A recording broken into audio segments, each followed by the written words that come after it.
Corona ಮಹಾಮಾರಿಗೆ ಬೆಳಗಾವಿಯಲ್ಲಿ ಮೊದಲ ಬಲಿಯಾಗಿದ್ದು, Belagavi BIMS ಆಸ್ಪತ್ರೆಯಲ್ಲಿ ಚಿಕಿತ್ಸೆ ಪಡಿತಾ ಇದ್ದಂತಹ 70 ವರ್ಷದ ವೃದ್ಧ ಬಲಿಯಾಗಿದ್ದಾನೆ.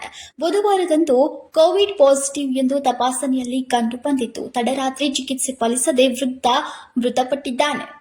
ಬೆಳಗಾವಿ ತಾಲೂಕಿನ ಬೆನಕನಹಳ್ಳಿ ಗ್ರಾಮದ ನಿವಾಸಿ ಎಂದು ಗುರುತಿಸಲಾಗಿತ್ತು. ವಯೋಸಹಜ ಕಾಯಿಲೆಯಿಂದ ಬಳಲುತ್ತಿದ್ದ ವೃದ್ಧನಿಗೆ ಚಿಕಿತ್ಸೆ ಅಂತ ಬಿಮ್ಸ್ ಆಸ್ಪತ್ರೆಯಲ್ಲಿ ದಾಖಲು ಮಾಡಿದ್ದಾರೆ.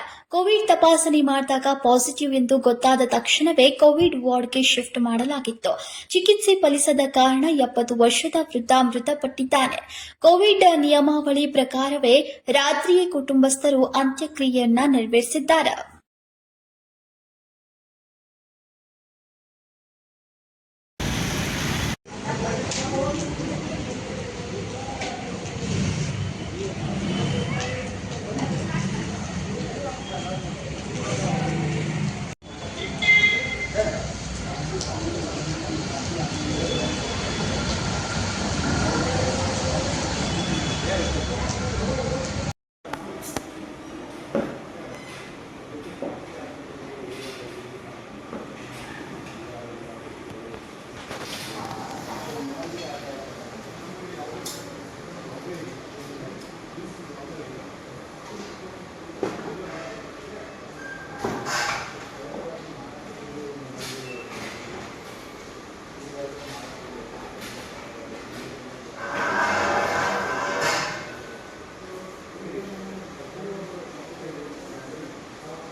ವರದಿ ಯಾಸಿನ್ ಕಿತ್ತೂರ್, ಅಸದ್ ಆರ್ಜೆ.